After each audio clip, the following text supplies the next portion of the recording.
Let's go, let's go, let's go, let's go, let's go, let's go, let's get it. Let's get it, let's get it, let's get it.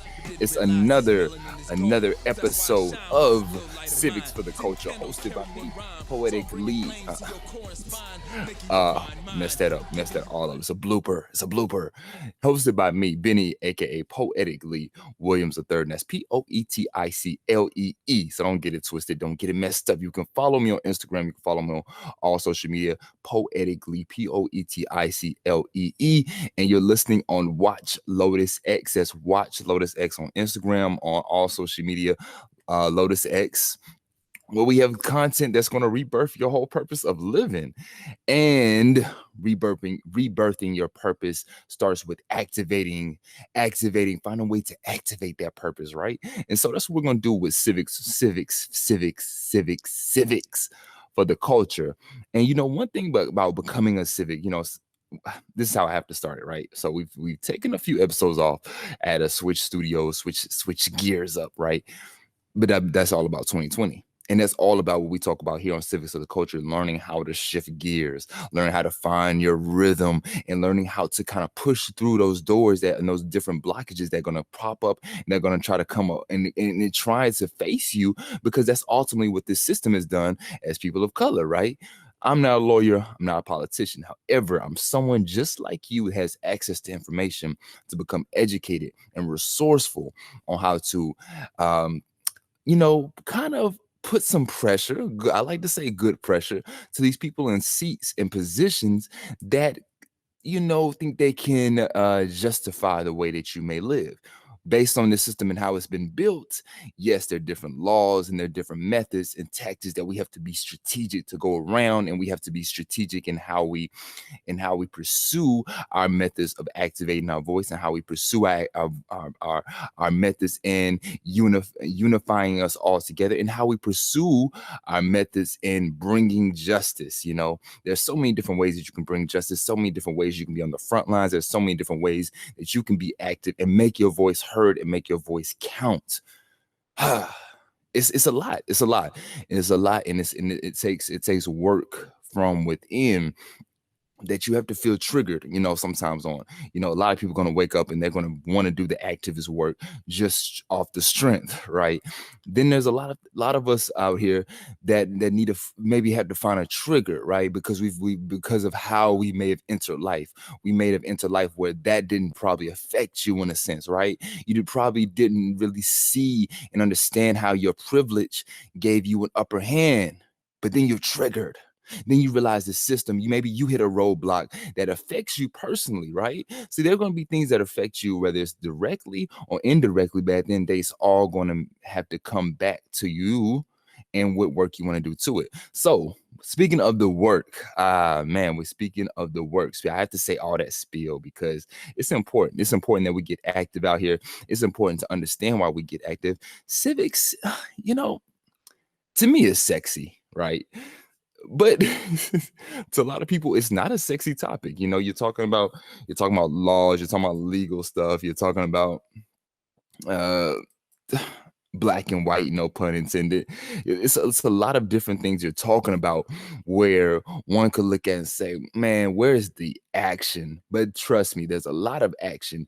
And a lot of that action starts from my parents' generation, as we're going to talk about with this episode, is the Civil Rights Act of 1964.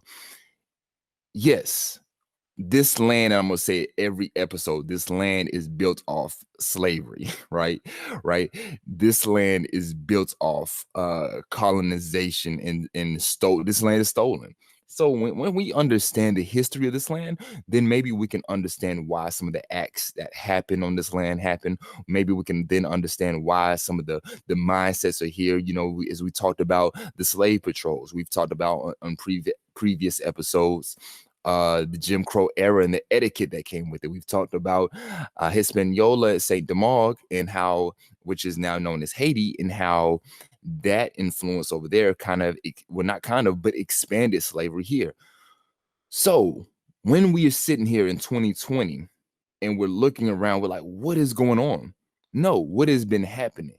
And where should we keep pushing? Where should we keep marching? Not literally on on the streets, but where should we keep marching online? Where should we keep marching within our family systems? Where should we keep marching when we call our representatives, when we vote, when we make these moves for a better system for our next generations, and for our livelihood too. I want to live good here. So let's get into the Civil Rights Act of 1964, which if you listen to the episode about Jim Crow era, this is a good tie-in to that as well, so you can understand a little bit more potency of how that time and how it affected how blacks and whites integrated and how they socialized. There was no socializing in a sense. There was no integration in a sense before the Civil Rights Act of 1964, which ended segregation in public places and banned employment discrimination on the basis of race, color, religion, sex, or national origin. Is considered one of the crowning legislative achievements of civil rights movement. Now, I'm going to read this article from history.com, which talks about Black history all throughout, along with other history. And each so I'm reading from different articles and as I do my research myself. So, Civil Rights Act of 1964, first proposed by President John F. Kennedy. It survived strong opposition from Southern members of Congress and was then signed into law by Kennedy's successor, Lyndon B. Johnson. In subsequent years, Congress expanded the act and passed additional civil rights legislation such as Voting Acts of 1965, which we'll get into later on as another episode of the Voting Rights of 1965. You're probably wondering, wait a minute, all this stuff wasn't just poof automatically here? No, we had to fight. And that's why this fight for unity, fight for justice is a big thing. That's why Black Lives Matter is a big thing, because there was once a time where Sally, Brian, whoever. Sorry, there was a time where your grandparents, and yes, I'm talking to white people right now. There was a time where your grandparents couldn't sit with my grandparents. There was a time where they couldn't play together. There was probably a time where your grandparents looked at my grandparents and said, "Oh, why are you over in this area?" Yes, that existed. You probably don't want to face the truth, but it's the truth. Let's keep it moving. So, following the Civil War, a trio of constitutional amendments abolished slavery, which we had the 13th Amendment, made former slave citizens, the 14th Amendment, and gave all men the right to vote regardless of race. The 15th Amendment, which we're going to get in all of those amendments on later episodes. Nonetheless, many states, particularly in the South, use poll taxes, literacy tests, and other measures, right, to keep their Black citizens essentially disenfranchised. Yeah, because of course, why would you? Yes, you may have the right now to participate, and that's why we say vote. When you talk about, and I'm going to talk about this on a later episode, right? But I really have to I just got to say it, and I got to pin it right here. When we talk about voting, understand there was a reason why we weren't allowed to vote, right? Understand there was a reason why there were literacy tests used. I'm not going to get deep into it. We're going to get talking about the right to vote, but it's reasons why we were disenfranchised to be able to participate in these activities. That's all I'm gonna say. We're gonna keep moving. They also enforced strict segregation through Jim Crow laws and condoned violence from white supremacist groups like the Ku Klux Klan. Right. So for decades after Reconstruction, the U.S. Congress did not pass a single Civil Rights Act. Finally, in 1957, it established a civil rights section of the Justice Department, along with the Commission on Civil Rights to investigate discriminatory conditions. 3 years later, Congress provided a court-appointed referees to help Blacks register to vote. Thank you. That is so nice. Thank you, Congress. Thank you. In 1960. Whew, that's some time right there. We're not that far from 1960. My parents were born then. Wow. Both of these bills were strongly watered down to overcome Southern resistance. When John F. Kennedy entered the White House in 1961, he initially delayed supporting new anti-discrimination measures. But with protests springing up throughout the South, keyword, but with protests, let's underline that, springing up throughout the South, including one in Birmingham, Alabama, where police brutally suppressed nonviolence. Another word to, to underline. Protests springing up and then suppressed nonviolent demonstrators with dogs, clubs, and high-pressure fire hoses. Kennedy decided to act. Right, and that's what you would hope a leader would realize, and act towards that. Hey, you know what? There's this protest happening. There's these people that are outraged, but peacefully, nonviolent. They're peacefully asking for something, right? They're peacefully pushing for something. What is this something? Oh, to be treated just fairly, to be treated equally, to be treated with some respect, to be treated with some dignity, to be treated as a citizen here in this country. Right? Because we are human beings as well. This wasn't that long ago, people. We aren't that far removed. So when you talk about why are people out protesting now, it's because we are trying to make our voice be heard and to push and to keep pushing for equality, to keep pushing for systematic changes and systematic evolutions and systematic and just a ratification to a system that was built off slavery, that was built off hindering people of color. Let's just call it for what it is, because it's fact. This is fact. This isn't something I have to just make up and say, oh, I don't think white people like this. No, it's a fact that we were hindered, right? We're talking about a Civil Rights Act of 1964 where it had to become an act. We're looking right here where we see for decades after Reconstruction, the U.S. Congress didn't pass a single Civil Rights Act. And it was finally in 1957 it established a Civil Rights section of the Justice Department. So then 3 years later, Congress provided for court-appointed referees to help blacks register to vote. 3 years later, in 1960, then you have in 1961 when John F. Kennedy enters the White House, not really coming in with the whole fire of, hey, let's get it cracking with civil rights. But when he saw the protests happening in Birmingham, Alabama, which this is a very sound moment, and was very if you've ever seen pictures and videos, that was a very epic time in Birmingham, Alabama, where demonstrators were attacked by dogs from the police and clubs in high pressure water. Almost like what we're seeing here in Portland. Times, man, these times to speak out. First Amendment, freedom of speech, right? In 1963, he is John F. Kennedy, proposed by far the most comprehensive civil rights legislation to date, saying the United States will not be fully free until all the citizens are free. And that is true. Nor will we be unified until all of us are come together in unity. But that's another discussion. Maybe it's not another discussion. Maybe it's the discussion we need to have that we keep avoiding. So yes, I have to reach out to people that I don't normally connect to, white people. I have to make sure I have these conversations because it's a learning thing. We can't just assume I know that you know, because that's why we're here. People assume that someone else knows the history, that someone else knows your trauma, that someone else knows your pain, and it's not true. As outwardly and as expressed as you may think it seemed about our pain, it's not assumed, nor is it taught, nor is it even talked about to understand. All right, so let's keep it moving. Civil Rights Act moves through Congress. Kennedy was assassinated that November in Dallas, after which new president Lyndon B. Johnson immediately took up the cause. Let this session, and this is a quote from Lyndon B. Johnson, past President Lyndon B. Johnson, let this session of Congress be known as a session which did more for civil rights than the last 100 sessions combined. Johnson said in his first State of the Union address.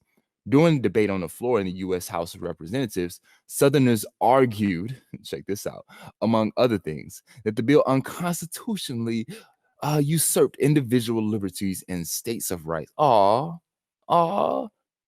sorry. Do you feel hurt now? Do you feel threatened, intimidated now that we have some kind of, we're on some kind of equal playing field, maybe? I guess back then, even if we still weren't on the equal playing field, yet you still felt threatened. You still felt intimidated. Why? In a mischievous attempt to sabotage the bill, a Virginia segregationist, oh man, I am tearing that word up. Yeah, we're gonna have to segregationist.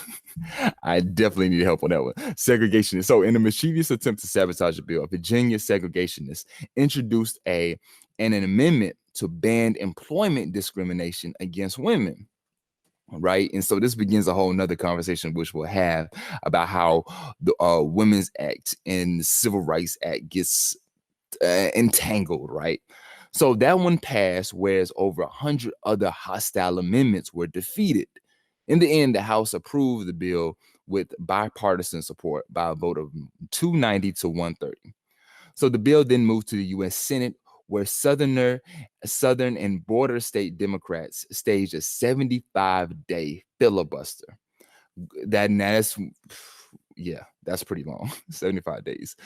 The fact that you have to go 75 days about going back and forth about rights for human beings that live on this land, that actually built this land for you. Another conversation. Among the longest in U.S. history.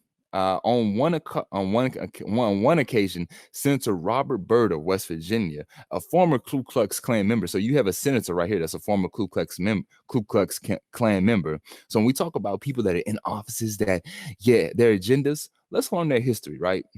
Spoke for over 14 consecutive hours. Yeah, he was.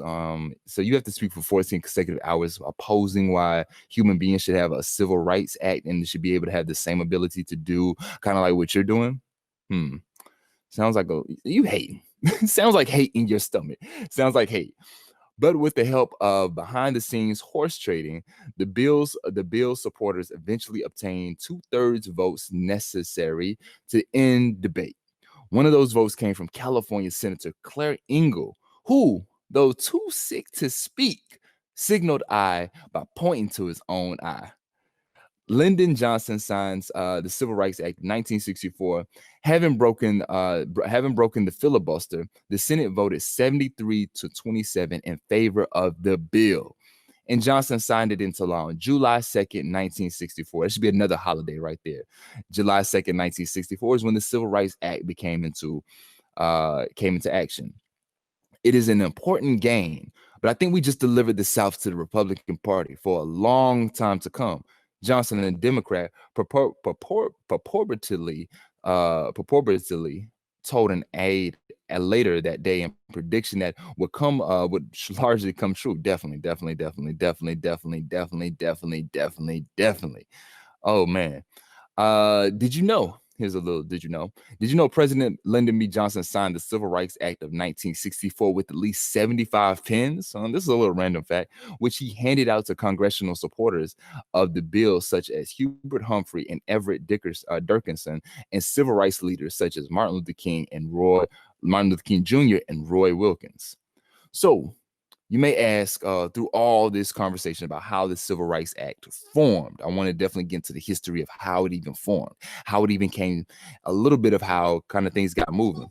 We got a little sound here. So hold 1 second. Let's see what the sound is. All right. So what is the Civil Rights Act?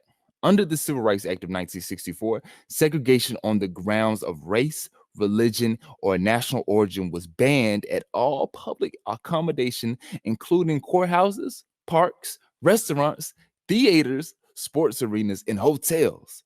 No longer could Blacks and other minorities be denied service simply based on the color of their skin. Nope, can't do it.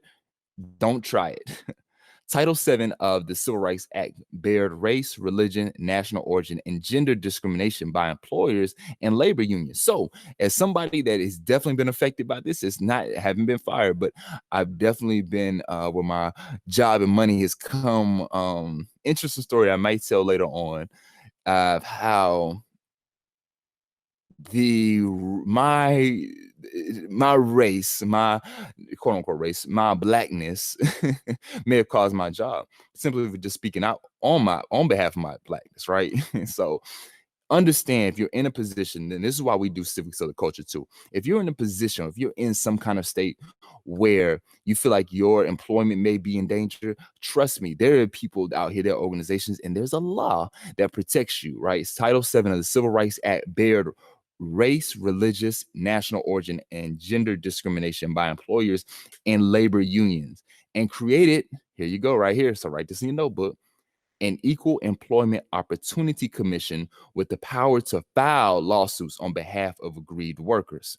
So once again, that's Title VII of the Civil Rights Act, which bears race, religion, religious, national origin, and gender discrimination by employers and labor unions, and this created the Equal Employment Opportunity Commission with the power to file lawsuits on behalf of aggrieved workers. We'll have another episode about Equal Employment Opportunity Commission. But however, if you can right now, write that in your notes, search it, because if you're in a position now where you feel like your employment can be affected because of your gender, your race, your religious, whatever, hey, don't kind of worry too much, or don't kind of be intimidated too much. There's people out here on your side. So additionally, the act forbade the use of federal funds for any discriminatory program, authorized the Office of Education now, which is the Department of Education, to assist with school desegregation, and gave extra clout to the Commission on Civil Rights, and prohibited the unequal application of voting requirements. So there's a lot, and the reason that's why I take these major topics first, because as you go through them, there's so much to break down and unpack each bit by bit.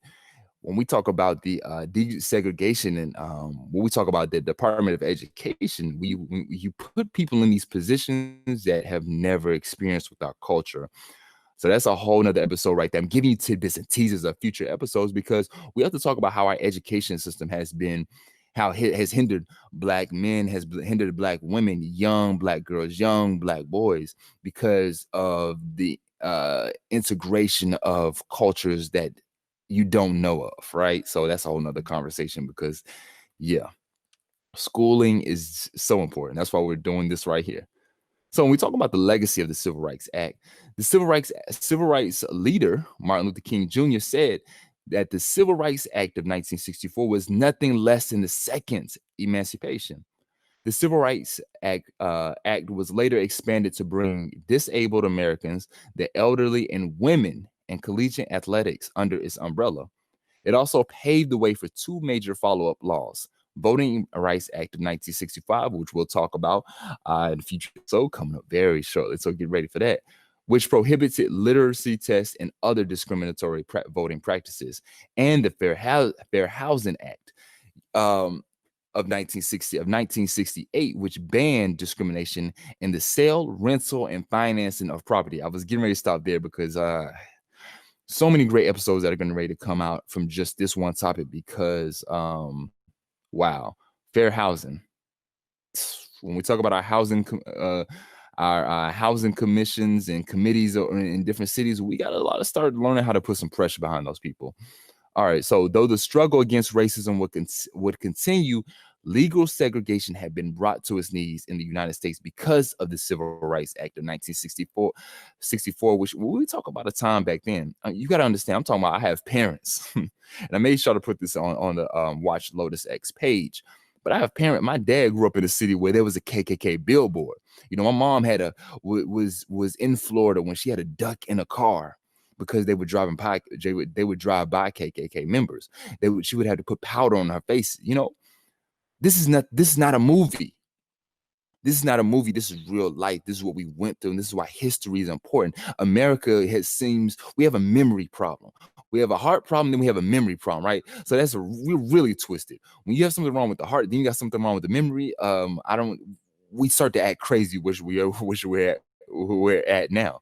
So as we heal the heart, let's start healing our mental and our brain, and start understanding the memory of this land, the memory of this soul, the memory of the souls lost here, not lost, but the souls that fought, so we could keep propelling and come together in unison. Let's remember that and let's push through. Let's do our ancestors' work, right? And that doesn't just mean you have to be on the streets. That means you can be online. That means you can be calling numbers. That means you can just be telling your family members. It just goes down to, hey, having conversations with your family. It doesn't mean you have to be out here online. Doesn't mean you have to be doing anything public, which that does help. However, it starts with yourself. Once you start with yourself, then the tree, the roots, and all everything, the fruits will spread. They will spread. They will spread, and we will become the true unity of what our ancestors fought for, right? So, once again, I'm your host, Bennie, aka Poeticlee, Poeticlee, Williams the Third. You're listening to Civics for the Culture. Tune in on Watch Lotus X. You can listen to Watch Lotus X.